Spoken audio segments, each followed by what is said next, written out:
प्रथम तहलका न्यूज। मंगलवार को चंडीगढ़ में प्रदेश बीजेपी कार्यालय में संगठन की एक बैठक हुई, जिसकी अध्यक्षता प्रदेशाध्यक्ष ओम प्रकाश धनखड़ ने की। बैठक में बीजेपी के राज्य महामंत्री राजीव भाटिया, संगठन महामंत्री सुरेश भट्ट, राज्यसभा सांसद रामचंद्र जांगड़ा, प्रदेश महामंत्री संजय जोशी सहित कई लोग मौजूद रहे।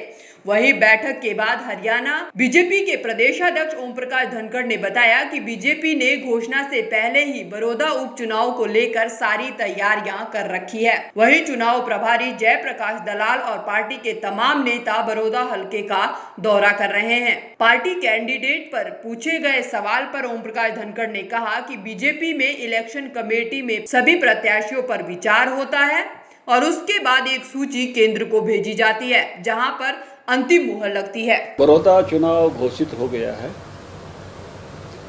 हम पहले से वहां तैयारी में जुटे हैं। जेपी दलाल जी हमारे वहाँ के इंचार्ज हैं, संजय भाटिया जी जिला के हमारे प्रमुख हैं, मोहनलाल कौशिक जी हमारे वहाँ के जिला अध्यक्ष हैं, रमेश कौशिक जी वहाँ के लोकल सांसद हैं और अन्य भी कुछ कार्यकर्ताओं की ड्यूटीज वहाँ लगाई हुई हैं जो चुनाव में पहले से जुटे हुए हैं। अब तारीख आ गई है 3 नवंबर की, तो और तेज़ी के साथ आज उसकी योजना हम बना रहे हैं कि पूरे उस काम में लगें। भारतीय जनता पार्टी का जो तरीका है कि भाई इलेक्शन कमेटी में कैंडिडेटों पे विचार होता है। लगभग सभी उम्मीदवारों ने पार्टी के अलग अलग महत्वपूर्ण नेताओं को अपने बायोडाटाज दिए हुए हैं। तो जब इलेक्शन कमेटी बैठेगी तो जो भी नाम हमारे सामने आए हैं उन पर विचार करेगी और केंद्र को अपनी सिफारिश करेगी, क्योंकि हमारे यहाँ की पद्धति ये है कि फाइनल सांसद और विधायक का टिकट केंद्रीय चुनाव समिति फाइनल करती है। तो प्रदेश की चुनाव समिति की बैठक के बाद केंद्र को वो भेजे जाएंगे। उस तरह से कैंडिडेट की प्रक्रिया में इस प्रकार से पूरी करेंगे। और ओम प्रकाश धनखड़ ने कहा कि बड़ौदा उपचुनाव बीजेपी के लिए एक अवसर है जो कांग्रेस के झूठ का पर्दाफाश कर देगा, क्योंकि जब तक बड़ौदा में उपचुनाव होंगे तब तक धान और बाकी फसलों की खरीद का काम पूरा हो जाएगा। उन्होंने कहा कि बीजेपी ने मुख्यमंत्री मनोहर लाल से धान पर लगी सीमा को खत्म करने की मांग की है, जिसके तहत किसानों का सारा धान एक साथ खरीदा जाएगा। सरकार जल्द ही फैसला कर लेगी। उन्होंने कहा कि धान खरीद के लिए सारा पैसा केंद्र की तरफ से आता है और इसके बदले में सरकार को मार्केटिंग फीस और आढ़तियों को उनका कमीशन मिलता है। ये एक अवसर है भारतीय जनता पार्टी के लिए। इस बीच में कांग्रेस पार्टी ने काफ़ी झूठ फैलाने की कोशिश की है। हमारे लिए खुशी की बात यह है कि चुनाव 3 नवंबर को है। जो किसान भाइयों में ये झूठ बोलते फिर रहे हैं कि मंडी नहीं चलेगी, एमएसपी पे नहीं खरीद होगी, तो अक्टूबर में सारी खरीद हो लेगी। मोदी जी ने लगभग 13,000 करोड़ रुपया हरियाणा से धान खरीद के लिए, अगर 7 करोड़ क्विंटल तक भी आती है, हमारे यहाँ मैक्सिमम 7 करोड़ क्विंटल आती है, उसका इंतज़ाम कर दिया है। हमको उससे 525 करोड़ के आसपास मार्केट फीस वो मिलने वाली है, क्योंकि 4% हमारी मार्केट फीस है, हरियाणा सरकार को भी मिलेगी और हमारे आढ़तियों को भी 325 करोड़ रुपये 2.5% आढ़त के हिसाब से वो भी उससे मिलेगी। तो जैसे मैंने पहले कहा है, मंडी न्यूए चलेगी, खरीद न्यूए होगी, केवल कांग्रेस का झूठ नहीं बिकेगा।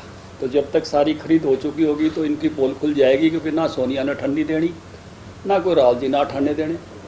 बाजरे की खरीद भी जो होगी 700 करोड़ रुपए का इंतजाम राज्य सरकार ने किया हुआ है। पिछली बार 30 लाख 92,000 क्विंटल बाजरा खरीदा था। जो भी बाजरा आएगा सरकार एक एक दाना खरीदेगी और उसके लिए भी लगभग 700 करोड़ रुपए तक खर्च हो सकते हैं। 31-32 लाख क्विंटल कुछ भी आ सकता है। राज्य सरकार ने उसका पूरा इंतजाम किया हुआ है। जो हमने सरकार से आग्रह किया है आज मुख्यमंत्री जी से कि धान की खरीद पे किसी भी प्रकार की जो प्रति एकड़ की जो लिमिट है उसके कारण से किसान भाइयों को कोई परेशानी नहीं हो, तो उसको आगे बढ़ाया जाए और धान की खरीद से हमको फ़ायदा ही होता है, तो उस लिमिट का हमको कोई फ़ायदा उस नाते से नहीं है। उस नाते से वो उस पर जो है विचार करते हुए जो भी किसान का उत्पादन है वो सारा लेवें, ये आग्रह होता है ना, सारा लेवें जो भी है उसका आग्रह हमने किया है। जो भी किसानों का है वो सारा लेवें, तो उस नाते से जो भी किसान भाई लेके आएंगे वो लगभग जो है प्रति एकड़ जो भी मैक्सिमम उत्पादन है उस हिसाब से वो सारा का सारा लेने की प्रक्रिया में आगे जाएंगे, क्योंकि उससे राज्य सरकार की सारा पैसा मोदी जी देते हैं, केंद्र सरकार देती है, तो हमको कोई नुकसान ही नहीं है।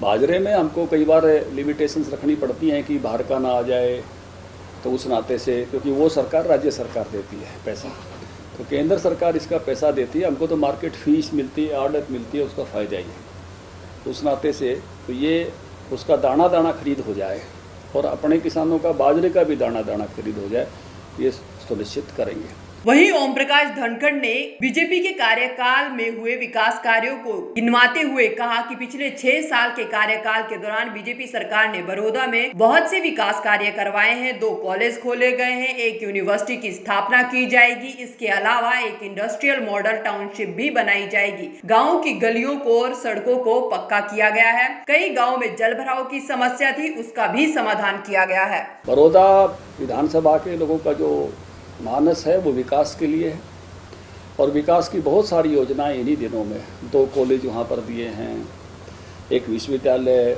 जनता कॉलेज को बनाने की बात, यहाँ जो पुराना कॉलेज है, मैंने भी जब मैं मंत्री था तो वहाँ VLDA का कॉलेज जो है वहाँ पर दिया था, एक्सरे मशीन दी थी, तो वो एक बात आगे बढ़ी है। औद्योगिक क्षेत्र IMT का विषय आगे बढ़ा है, सड़कों के लिए पैसा दिया गया है, गलियां बनाने के लिए पैसा दिया गया है, पानी की निकासी कुछ इलाकों में नहीं हो रही थी, उसके व्यवस्थाएं की गई हैं, तो तेज़ी के साथ उस इलाके का विकास हो, इसके जो है काम हुए हैं। लोगों के मन में है कि बहुत वर्षों से जो ये नारे नूरे तो लगाते रहे, हुड्डा जी थारा म्हारा अपना बड़ौदा, लेकिन वो ना तो सड़क कहते हैं कलोई में चौड़ी है, बड़ौदे में आके बेड़ी हो जाती है, तो वो उनके नारे थे, कोई काम वहाँ पर नहीं था। हम सब घूमे, जब हमने देखा कि केवल और केवल नारों के भरोसे काम चलाने की कोशिश की है।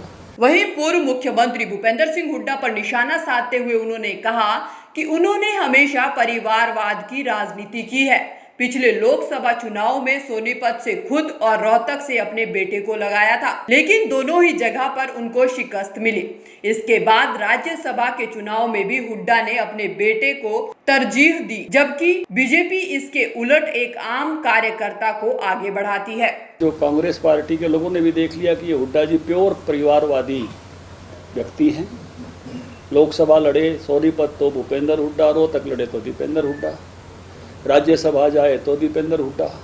अभी भी कई बार जिक्र सुनते हैं बड़ौदा में भी अपने परिवार का एक कैंडिडेट ढूंढने के चक्कर में, तो ये केवल और केवल अपने परिवार से बाहर सोचते नहीं हैं। बीजेपी वर्कर की सोचती है, कार्यकर्ता को लड़ाने की बात करती है, उनको बढ़ाने की बात करती है।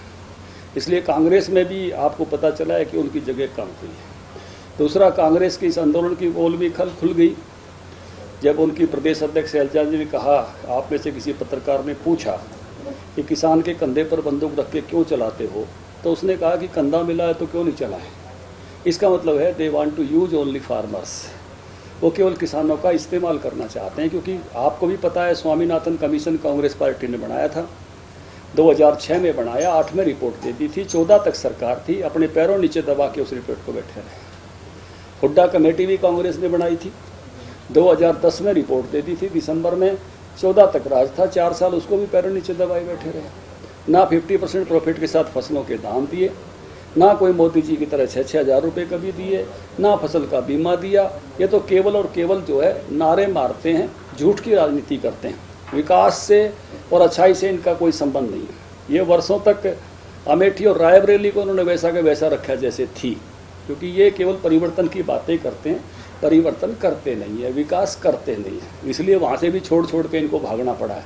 तो इनकी पोल लोगों के सामने खुल गई है, तो उस नाते से ये जो नारेबाजी है इनकी, उसकी भी पोल लोगों के सामने खरीद होते ही खुल जाएगी। तो मंडी यूँ ही चलेगी और MSP पर यूँ ही खरीद होगी। ये 3 कानून हैं, ये केवल प्रगतिशील किसानों के लिए हैं, किसान उत्पादक समूहों के लिए हैं, उनके लिए एक अलग रास्ता दिया है। आज एक बड़ी अच्छी कहानी मेरे को किसी ने भेज रखी थी, मैं आपसे साझा करना चाहता हूँ। बोला एक ज़माने में जब कोई डर खतरे होते थे तो नगर का द्वार एक बना दिया जाता था, उस पर चौकीदार भी बैठा दिए जाते थे। तो ऐसे नगर का एक दरवाज़ा था, चौकीदार भी बैठा रखे थे। बाद में चौकीदार थोड़े ठाड़े हो गए और हर जाने वाले पे कुछ ना कुछ डंडा वसूली, तो एक नगर का नया मुखिया बन गया मेयर, उसने एक दरवाज़ा और खिलवा दिया। तो वो चौकीदार ने धरने और प्रदर्शन करा दिए। तो मुखिया ने कहा भाई मैंने तो इसलिए खुलवाया है कि जिसको उधर से जाना है उधर से जाए, इधर से जाना है इधर से जाए। इनसे तो ये ऐसे ही दूसरा रास्ता है, ये भी जिन्होंने मंडी आना है वो मंडी आओ, एमएसपी पे बेचना है एमएसपी पे बेचो। जो भाई डाइवर्सिफिकेशन करके अच्छी मार्केटिंग डायरेक्ट करना चाहते हैं, ये उनके लिए एक दूसरा रास्ता है। ये दोनों रास्ते रहेंगे। यहाँ के जो झंझट हैं इसको भी ये किसान भाई पहचानते हैं, नहीं पहचानते ऐसा नहीं। वो उन झंझटों को किसानों को पता है। ये किसान नेता उन झंझटों पर सब भाषण करते रहे हैं कि हमारे माल की बोली लगाई जाती है, रेट हम नहीं तय करते हैं, ये सभी किसान नेताओं के भाषण होते थे। तो जो अपना माल खुद बेचना चाहते हैं उनके लिए वो है और इनके लिए वो है, दो रास्ते दिए हैं। किसान नेता गुरनाम सिंह की तरफ से अधिक नमी वाले धान की खरीद की मांग को उन्होंने पूरे तरीके से राजनीतिक बताया। धनखड़ ने कहा कि गुरनाम सिंह आड़ती नेता है, राजनीति करते हैं और कई बार चुनाव भी लड़ चुके हैं। उन्हें किसानों के हित से कोई वास्ता नहीं है। देखिए, नमी के केंद्र सरकार के मानक हैं, पहले भी हमने इस रास्ते को अपना के रखा है और उसका एक सिस्टम भी तय किया था जब मैं मंत्री था 22 तक का, और वो सारा का सारा। तो मुझे लगता है कि सरकार उस नाते से निर्णय करना तो वर्तमान एसीएस और मंत्री का काम है, तो उस नाते से वो उस पर क्या निर्णय करते हैं। लेकिन जिसकी आप बात कर रहे हो वो आड़ती नेता हैं, आड़त की दुकान भी है, पॉलिटिकल भी हैं वो। उस नाते से ये जो चुनाव भी लड़ा है उन्होंने आप पार्टी से और निर्दलीय भी लड़ा है, आपको पता है 1307 वोट मिले थे। जहां एक तरफ बड़ौदा उपचुनाव की तारीखों का ऐलान हो गया है, अब वहीं नेताओं की तरफ से लगातार विकास कार्यों को गिनवाने का काम भी शुरू हो गया है और इसके साथ ही एक दूसरे पर आरोप प्रत्यारोप का सिलसिला भी लगातार जारी है। प्रथम तहलका के लिए चंडीगढ़ से ब्यूरो रिपोर्ट।